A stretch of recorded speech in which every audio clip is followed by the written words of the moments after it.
వదినా ఎట్టున్నావు వదినా బాగున్నావా? నేనైతే బాగుండవు వదినా. మొత్తానికి ఏదైనా చెప్పుకోవాలంటే కన్నా పొద్దున్న లేచి ఇంట్లో పాస్ కొట్టి ముఖం కడిగి చల్లనీళ్ళకు స్నానం చేసి ఇట్లా ఇంటి ముందు నుగ్గు పెట్టకుంటే అసలు నా పానమే ఓర్చదు వదిన. అంతెందుకు వదిన అయితే కామెంట్ చేసింది, కామెంట్ కాదు డైరెక్ట్ ఫోనే చేస్తుంది. ఆ వదిన ఏంటంటే ఇంక ఓపిక చాలా ఓపిక వదిన. ఇంటి ముందు నుగ్గు పెట్టడం కానీ కళ్యాణ్ జరగడం కానీ ఇంట్లో పని బయట పని అన్ని పనులు బల చేస్తావు వదిన.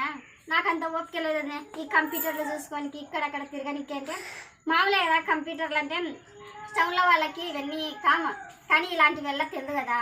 మన హిందూ సాంప్రదాయంగా తెలుసుకుంటే కన్నా మన పెద్దవాళ్ళక ఇవే కదా మనకు నేర్పించినది.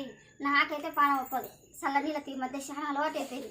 నేను ఇవన్నీ చేయకుండా ఉండాలని మీ అన్నకు కుళ్ళు వేసి నన్ను పని మానిపించినాను కదా. ఆ విషయంలో మటుకు నాకు చాలా బాధలేస్తుంది.